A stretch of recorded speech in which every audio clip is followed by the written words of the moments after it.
Uncle, আমি দেখতে পাচ্ছি যে আপনি খেতে খামারে বসে আছেন বা খেতে কাজ করছেন, সম্ভবত পেঁয়াজ ওঠাচ্ছে, ওনারা পেঁয়াজের ফুল ওঠাচ্ছে না?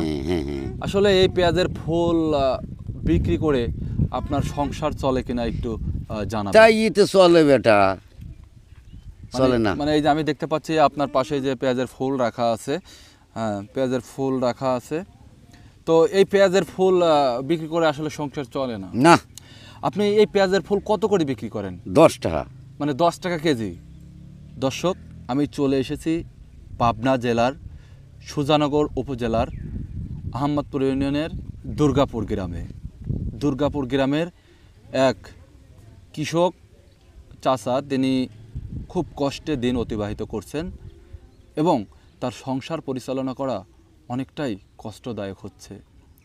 তিনি দেখালেন ইতিমধ্যে তিনি পেঁয়াজ রোপণ করেছেন, সেই পেঁয়াজের ফুল 10 টাকা কেজিতে বিক্রি করছেন। অথচ এই পেঁয়াজের ফুল ঢাকাতে যাওয়ার পরে 70 থেকে 80 টাকা কেজিতে বিক্রি করা হচ্ছে।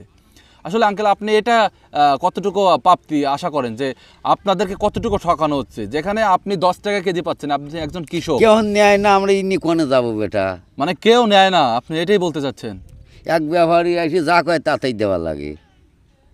মানে উনি ওই ব্যাপারী যে আপনাকে কতটা ঠকাচ্ছে আপনি কি বুঝতেছেন? এরা কয় যে আমরা 10-12 টাকা কেজি বেশি।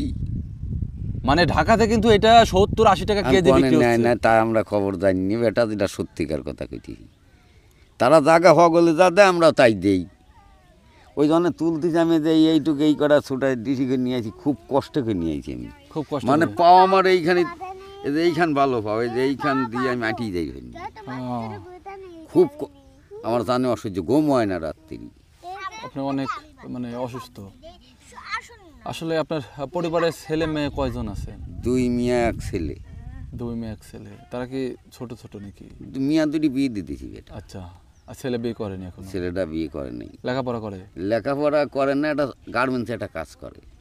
তার মানে আপনার সংসার পরিচালনা করতে অনেক কষ্ট হয়। অনেক কষ্ট মানে কি, যে আমার এমনভাবে যাচ্ছে কতক দিন খুব বিপদ মুহি যায়।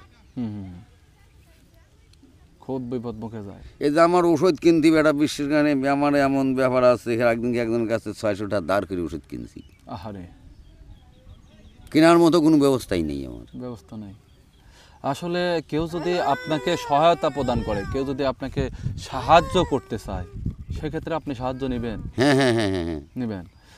আপনার কোনো বিকাশ নাম্বার বা মোবাইল নাম্বার আছে, যে নাম্বারে যোগাযোগ করে আমার যারা দর্শক শ্রোতা আছে, যারা আমার অডিয়েন্স আছে, তারা এই ভিডিওটি দেখার পরে আপনার সাথে যোগাযোগ করবে ফোনে, এরকম কোনো নাম্বার আছে?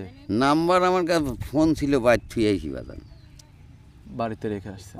আচ্ছা দর্শক, আমি ওনার নাম্বারটা এই ভিডিওতে আমি দিয়ে দেব। আপনারা ওনার সাথে যোগাযোগ করে, যারা দান ব্যক্তি আছেন, যারা দানশীল ব্যক্তি আছেন, যারা দান করে থাকেন, তাদেরকে আমি রিকোয়েস্ট করব এই আঙ্কেলের পাশে এসে দাঁড়াবেন বা এই আঙ্কেলকে একটু সহায়তা প্রদান করবেন। যে নাম্বারটি দেব, এই নাম্বারের সাথে আঙ্কেলের সাথে যোগাযোগ করে আপনারা আঙ্কেলকে একটু সহায়তা দেওয়ার চেষ্টা করবেন।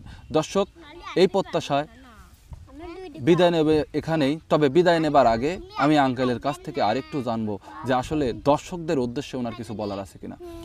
আঙ্কেল, আসলে যে যারা আপনাকে সহায়তা প্রদান করবে, এই ধরনের দর্শকদের নিয়ে আপনার কিছু বলার আছে কিনা, বা কারো কাছ থেকে সাহায্য নেওয়ার কোনো কিছু বলার আছে কিনা? কারণ কেউ যদি দয়া করে দেয় বেটা, তাহলে আমি নিতে পারি। আর একজনের কাছে গেলে বেটা করছিস নিয়ে দিন, আমি এই লজ্জার খাতিরে পড়ি মরবো, তাও কারো কাছে আমার যাওয়ার জন্য।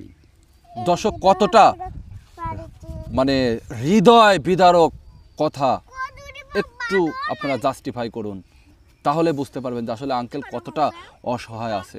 যাই হোক দর্শক, ভালো থাকবেন, সুস্থ থাকবেন, বিদায় নিচ্ছি এখানেই। আল্লাহ হাফেজ।